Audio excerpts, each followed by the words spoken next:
आज से 2500 साल पहले से ब्रिलियंट वैज्ञानिक ने जन्म लिया था, जिन्हें कुछ लोग भगवान का अवतार और इंसानियत का उद्धार करने वाला भी बोलते हैं। और उस महान इंसान का नाम था Gautam the Buddha, the enlightened one. जैसा हम सब जानते हैं कि सिद्धार्थ गौतम एक राजा के बेटे थे और खुद भी एक राजा थे, इसलिए जिंदगी के शुरुआती 29 साल उन्होंने महल की शानो शौकत के बीच बिताए। एक दिन जब सिद्धार्थ अपने रथ पर बैठकर अपने राज्य का भ्रमण कर रहे थे, तब उन्होंने एक मरे हुए इंसान को देखा, जिसका ऐसा असर सिद्धार्थ के दिमाग पर हुआ कि उन्होंने अपना सारा राजपाट छोड़ संन्यास ले लिया और सच की तलाश में निकल पड़े। दोस्तों, ऐसा कहते हैं कि 6 साल की कठिन तपस्या के बाद भी जब उन्हें कुछ हासिल नहीं हुआ, तब सिद्धार्थ बचपन में जो मेडिटेशन किया करते थे, उस मेडिटेशन के साथ एक पेड़ के नीचे बैठ गए और अपने आप से ये प्रॉमिस किया कि जब तक मुझे मेरे सारे सवालों के जवाब नहीं मिल जाएंगे, तब तक मैं यहाँ से नहीं हिलूंगा, चाहे फिर इसके लिए मेरी जान ही क्यों न चली जाए। कहते हैं कि 48 दिनों तक गौतम बुद्ध वहीं उस पेड़ के नीचे बैठे रहे और 48 दिनों बाद बैसाख की फुल मून इवनिंग में उन्हें एनलाइटनमेंट मिला। और जिस मेडिटेशन से गौतम बुद्ध को एनलाइटनमेंट प्राप्त हुआ, उस मेडिटेशन का नाम है विपासना मेडिटेशन। विपासना मेडिटेशन की एक बहुत पुरानी टेक्निक्स है, जिसका जिक्र ऋग्वेदा तक में भी किया गया है, लेकिन समय के साथ मेडिटेशन की टेक्निक लुप्त हो गई थी। लेकिन गौतम बुद्धा ने एनलाइटेंड होने के बाद उन्होंने ये मेडिटेशन टेक्निक अपने डिसाइपल को सिखा, उसे पूरे भारतवर्ष में फैलाने को कहा, ताकि ज्यादा से ज्यादा लोग इस मेडिटेशन को जानकर अपने दुख, दर्द और मिजरी से दूर हो सकें। विपासना मेडिटेशन कितना पावरफुल है, इसका अंदाजा आप यहाँ से लगा सकते हैं कि कलिंगा वॉर में मारे गए लाखों लोगों को देखकर सम्राट अशोक के दुख और गिल्ट की कोई सीमा ना थी। तब एक बुद्धिस्ट ने सम्राट अशोक को विपासना मेडिटेशन करने की सलाह दी। और दोस्तों, ऐसा कहते हैं कि इसके बाद सम्राट अशोक की लाइफ हमेशा के लिए बदल गई। और जिस अशोक ने कलिंगा वॉर में लाखों लोगों को मारा था, उस अशोक ने अपने राज्य में जानवरों तक को मारने पर बैन कर दिया। सम्राट अशोक विपासना मेडिटेशन से इस तरह से प्रभावित थे कि उन्होंने 8 बुद्धिस्ट मॉन्क को दुनिया के अलग अलग कोनों में भेजा, ताकि पूरी दुनिया के लोग विपासना मेडिटेशन सीख सकें। अब विपासना मेडिटेशन बाकी के सारी मेडिटेशन से इतना अलग क्यों है, और ऐसा क्या है जो इस मेडिटेशन को इतना पावरफुल बनाता है? तो देखो, हमारे दिमाग में बचपन से बहुत सारी मेमोरीज, अच्छे बुरे इमोशंस, हमारी दबी हुई इच्छाएं, इम्पल्सेस सब स्टोर होते रहते हैं, और ये सारी चीजें सबकॉन्शियसली हमारे पूरे बिहेवियर, इनफैक्ट हमारी पूरी लाइफ को कंट्रोल करती हैं और हमें इसका पता तक नहीं होता। फॉर एग्जाम्पल, सपोज हम किसी इंसान पर बहुत ज्यादा यानी कि हद से ज्यादा ट्रस्ट करते हैं, और जब ऐसा इंसान हमारा ट्रस्ट तोड़ता है, तब हमारे दुख और दर्द का कोई अंत नहीं होता। यहाँ तक कि कुछ लोग तो डिप्रेशन तक में चले जाते हैं। लेकिन ऐसा कहते हैं कि टाइम सारे जख्म भर देता है, इसलिए कुछ महीनों में या कुछ सालों में हम ठीक तो हो जाते हैं, लेकिन हमारा सबकॉन्शियस माइंड उस सारे इंसिडेंट को अपने अंदर स्टोर कर लेता है, और सबकॉन्शियस माइंड अपने अंदर ये बात अच्छे से बैठा लेता है कि ट्रस्ट का मतलब दुख, दर्द, डिप्रेशन, या यूं कहिए कि वो बात हमारे बिलीफ सिस्टम का एक हिस्सा बन जाती है। और फिर पूरी जिंदगी हमारा सबकॉन्शियस माइंड उस दुख से बचने के लिए हमें किसी पर ट्रस्ट नहीं करने देता, जब तक कि वो इंसान अपना पूरा बिलीफ सिस्टम ही चेंज ना कर दे। ये बस मैंने आपको एक छोटा सा एग्जांपल दिया है। ऐसे ना जाने कितने अच्छे बुरे बिलीफ से हमारा सबकॉन्शियस माइंड भरा पड़ा है। इसलिए 1937 में लियोपोल्ड सिजोंडी ने ह्यूमन पर्सनैलिटी के सबसे डीपेस्ट बिहेवियर को समझने के लिए एक ह्यूमन पर्सनैलिटी टेस्ट इन्वेंट किया था, जो कि आगे चलकर सिजोंडी टेस्ट के नाम से फेमस हुआ। लेकिन ये सब मैं आपको क्यों बता रहा हूँ? क्योंकि विपासना मेडिटेशन के लाखों फायदों में से एक फायदा ये भी है कि विपासना मेडिटेशन से आप अपने डीपेस्ट टू डीपेस्ट सेल्फ को जान पाएंगे। विपासना मेडिटेशन कितना पावरफुल है और ये किस हद तक इंसान की लाइफ में चेंजेस ला सकता है, इस बात का अंदाजा आप यहाँ से लगा सकते हैं कि विपासना मेडिटेशन भारत की तिहाड़ जेल से अमेरिका की डोनाल्डसन प्रिजन तक में कैदियों के बिहेवियर को सुधारने के लिए कराया जाता है, ताकि कैदी बाहर जाकर दोबारा से क्राइम ना करें। अब मैं ये नहीं बोल रहा हूँ कि आप लोग सब क्रिमिनल हैं ना। विपासना मेडिटेशन के 94 देशों में 202 से ज्यादा सेंटर हैं, जिसमें लाखों लोगों को विपासना मेडिटेशन सिखाया जाता है। सो आप जानते हैं कि विपासना मेडिटेशन आखिर है क्या? विपासना शब्द 2 शब्दों से मिलकर बना है, वी एंड पासना। वी का मतलब होता है विशेष और पासना का मतलब होता है देखना, यानी कि विशेष तरीके से देखना। विपासना के बारे में बौद्ध धर्म के ग्रंथ सतीपट्ठान सुत्ता और महासतीपट्ठान सुत्ता में बहुत डिटेल्स में बताया गया है। तो उन्हीं ग्रंथों के अनुसार विपासना मेडिटेशन को 4 भागों में बांटा गया है: कायानुपासना, वेदानुपासना, चित्तानुपासना एंड धम्मानुपासना। फर्स्ट, कायानुपासना। विपासना मेडिटेशन की शुरुआत सांसों पर ध्यान लगाने से होती है। बाकी के मेडिटेशन टेक्निक में सांसों को लंबा और गहरा लेने को कहा जाता है, ताकि हमारा दिमाग जल्दी से शांत हो सके। लेकिन विपासना मेडिटेशन में आपको ऐसा कुछ नहीं करना है। इस मेडिटेशन टेक्निक में आपको बस अपनी सांसों पर ध्यान लगाना है, चाहे सांस छोटी हो या लंबी हो या गहरी हो, उसे बदलना नहीं है। अपनी और अपनी सांसों की सच्चाई को देखना है। अब ऐसा 2 रीजंस की वजह से किया जाता है। फर्स्ट, हर 9 सेकंड के अंदर हमारे दिमाग में कोई दूसरी थॉट आ जाती है, तो उस 9 सेकंड के साइकिल को तोड़ने के लिए हमें सांसों पर ध्यान लगाना लगाने को कहा जाता है ताकि हमारा कंसंट्रेशन गहरा हो सके और हम रियल विपासना मेडिटेशन को ठीक से कर सकें। दूसरा, जब आप कुछ दिनों तक अपनी सांसों पर ध्यान कर लेंगे तो आपकी नोज के आसपास आपको कुछ सेंसेशन फील होने शुरू हो जाएंगे। तो इसलिए पूरी बॉडी में सेंसेस की अवेयरनेस को इंक्रीज करने के लिए सांसों पर ध्यान लगाने को कहा जाता है। अब सांसों पर ध्यान लगाने के अलावा जो आपको एक और काम करना है वो ये है कि जब भी आप किसी चीज को देखें तो उस चीज से उसकी आइडेंटिटी को हटा दें। देखो, बचपन से ही हमारे दिमाग को प्रोग्राम करना शुरू कर दिया जाता है कि ये कुत्ता है, ये बिल्ली है, ये पेड़ है, ये गाय है, एक्सेट्रा एक्सेट्रा। अब 2 मिनट के लिए अपने दिमाग से निकाल दो कि ये कुत्ता है, फिर इसे देखो। तो इस तरीके से देखने पर पता है क्या होगा, आपका दिमाग ये समझने की कोशिश करने लगेगा कि अगर ये कुत्ता नहीं है तो आखिर है क्या। और इस तरीके से चीजों को देखने पर आपकी क्यूरियोसिटी और ऑब्जर्वेशन पावर बहुत बढ़ जाएगी। आप हर चीज को बहुत क्यूरियोसिटी और ध्यान से देखने लगोगे। हम लोगों से अक्सर कहा जाता है ना कि बच्चों जैसे क्यूरियस बनो, बच्चों जैसे क्यूरियस बनो, लेकिन ये कोई नहीं बताता कि कैसे बनो। बच्चे इतने क्यूरियस इसलिए होते हैं क्योंकि उनका दिमाग हमारी तरह प्रोग्राम नहीं होता, इसलिए उनका दिमाग अपने आसपास की हर चीज को समझने की कोशिश करता है। और ऐसा आपको देखने तक ही सीमित नहीं रखना है, आपको हर चीज में बस ऑब्जर्व करना है। सपोज अगर 2 लोग आपस में बात कर रहे हैं या आप किसी से बात कर रहे हैं तो अपने पुराने बिलीफ सिस्टम से उस बात को तुरंत जज नहीं करना है कि तुम गलत हो या मैं सही हूँ वगैरह वगैरह, नहीं, बस ऑब्जर्व करना है कि क्या बात हो रही है। और ऐसा आपको उठते बैठते जागते सोते हर टाइम करना है, यानी कि ऑब्जर्व ऑब्जर्व ऑब्जर्व। बॉडी के सेंसेशन से लेके हर चीज को बस ऑब्जर्व करना है, नथिंग मोर। और अगर आपने इस तरीके की साइट डेवलप कर ली तो सबसे पहले तो आपकी क्यूरियोसिटी बहुत बहुत बहुत ज्यादा बढ़ जाएगी। दूसरा, आपका दिमाग जीरो थॉट्स यानी कि थॉटलेस स्टेज की तरफ बढ़ना शुरू कर देगा, क्योंकि एक टाइम पर या तो आप किसी चीज को ऑब्जर्व कर सकते हैं या उसके बारे में सोच सकते हैं। आप दोनों काम एक साथ नहीं कर सकते। तीसरा काम जो आपके साथ होगा वो ये कि आपकी ऑब्जर्वेशन पावर इतनी बढ़ जाएगी कि आप हर चीज में बस उसका सच देख पाएंगे, चाहे फिर वो आपके इमोशंस हो, 2 लोगों की बातें हो या दुनिया की कोई और चीज। आपको बस हर चीज में उसकी सच्चाई दिखने लगेगी। और यही विपासना का सही मतलब भी है, जो जैसा है उसे वैसा ही देखना, ना कि अपने प्री प्रोग्राम दिमाग या इमोशंस के साथ उसे देखना। और अब ऐसा बिल्कुल नहीं है कि आप 10 दिन के अंदर ही पूरे यूनिवर्स को समझ जाओगे। गौतम बुद्धा के अनुसार विपासना में पूरी तरह से मास्टर होने में 7 साल का समय लगता है। मैं भी पिछले 10 दिनों से फॉलो कर रहा हूँ और मेरे अंदर जो चेंजेस आए हैं वो ये हैं कि मैं हर चीज को अब बहुत क्यूरियोसिटी के साथ देखता हूँ कि आखिर ये है क्या।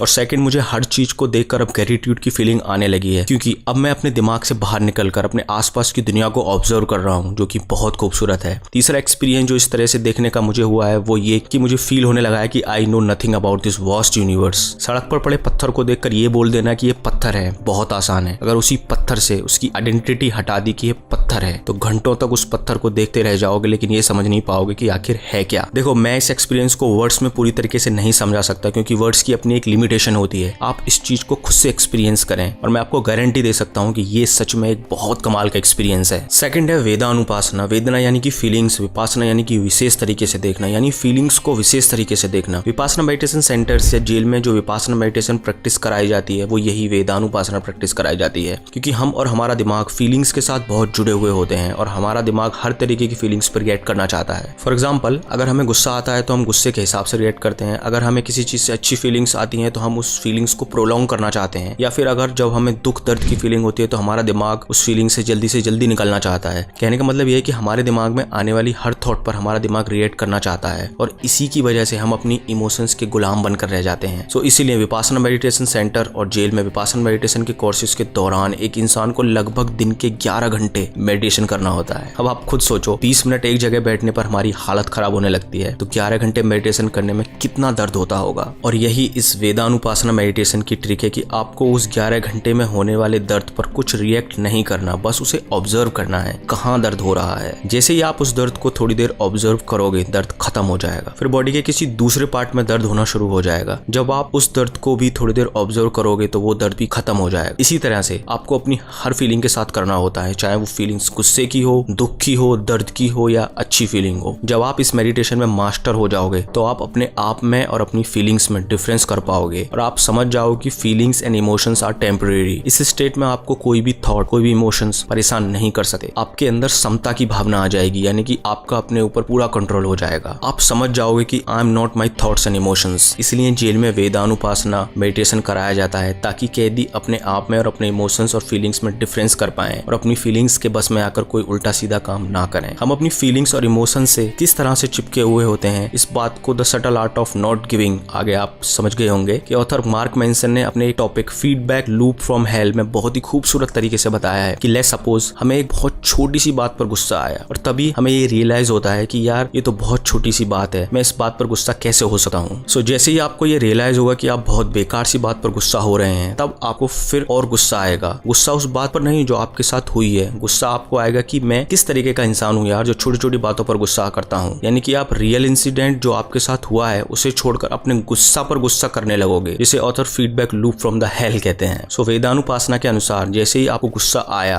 और आपने उस गुस्से पर रिएक्ट करने की बजाय अगर उसे ऑब्जर्व कर लिया, तो आप इस so called feedback loop from hello से भी बच पाओगे, जिससे धीरे धीरे आपको अपने ऊपर कंट्रोल बढ़ने लगेगा। थर्ड है चित्तानुपासना। चित्ता यानी कि मन, विपासना मतलब कि विशेष रूप से देखना, यानी कि मन को विशेष रूप से देखना। मैंने इस वीडियो की शुरुआत में बताया था कि आप विपासना मेडिटेशन के थ्रू अपनी डीपेस्ट सेल्फ को जान सकते हैं, तो इसी चित्तानुपासना के थ्रू आप अपने अंदर छिपे डीपेस्ट सेल्फ को जान सकते हैं। क्योंकि चित्तानुपासना मतलब कि माइंड कॉन्टेम्पलेशन। मैंने अपने एक वीडियो में बताया था कि हमारे दिमाग में एक दिन में लगभग 72,000 थॉट्स आते हैं और उन 72,000 थॉट में से 80 to 90% थॉट्स वेस्ट होती हैं। और ये बेकार थॉट्स हमारे ब्रेन में ठीक उसी तरह से काम करती हैं जैसे कि जब किसी नदी या तालाब में बहुत गंदगी या मिट्टी होती है तो उस नदी के तल को देखना बहुत मुश्किल होता है, लेकिन जब एक बार वो मिट्टी या गंदगी साइड हो जाती है तो हम उस नदी के धरातल तक देख पाते हैं। ठीक उसी तरह इन बेकार की थॉट्स के चलते हम अपने डीपेस्ट सेल्फ को नहीं जान पाते, क्योंकि हमारा दिमाग हर समय इन्हीं बेकार थॉट्स को सोचने में लगा रहता है। अब चित्तानुपासना मेडिटेशन के अनुसार आपको बस अपने थॉट्स को ऑब्जर्व करना है बिना रिएक्ट किए हुए। अब वो थॉट्स बहुत नेगेटिव भी हो सकती हैं या बहुत पॉजिटिव भी हो सकती हैं, लेकिन आपको उन थॉट्स पर कोई रिएक्शन नहीं देना है। थोड़े ही दिनों में आप समझ जाओगे कि आपको किस तरीके के थॉट्स आते हैं। आपको समझ आने लगेगा कि कौन सी थॉट्स बेकार हैं और कौन सी इंपॉर्टेंट। और जब आपका ऑब्जर्वेशन गहरा होता जाएगा तब आप अपने दिमाग के हैबिट पैटर्न्स समझने लगोगे, अपने दिमाग की इंपल्सेस, अपने दिमाग की क्रेविंग्स समझने लगोगे। देखिए इन सब थॉट्स को भी आपको बस ऑब्जर्व करते जाना है और धीरे धीरे ये सारी थॉट्स आपके दिमाग से खत्म होने लगेंगी और आपको समझ आने लगेगा कि even I am not my thought. जब आपका ऑब्जर्वेशन बहुत गहरा हो जाएगा तब आप एकदम शून्य की स्टेज में पहुंच जाओगे, जहां पहुंचने के बाद आपकी लाइफ में चमत्कार होने शुरू हो जाएंगे। फोर्थ है धम्मानुपासना। धम्मा यानी कि धर्म और विपासना यानी कि विशेष रूप से देखना, यानी कि धर्म को विशेष रूप से देखना या उसकी ट्रू फॉर्म में देखना। यहाँ पर बुद्धा ने जो टीचिंग्स दी हैं उसे ठीक से ऑब्जर्व करने को कहा है। अकॉर्डिंग टू बुद्धिज्म, एनलाइटनमेंट पाने के लिए एक बुद्धिस्ट को बहुत सारे रूल्स एंड रेगुलेशंस फॉलो करने होते हैं। जैसे कि बुद्धिज्म में एनलाइटनमेंट पाने की 7 मेन स्टेजेस होती हैं: माइंडफुलनेस,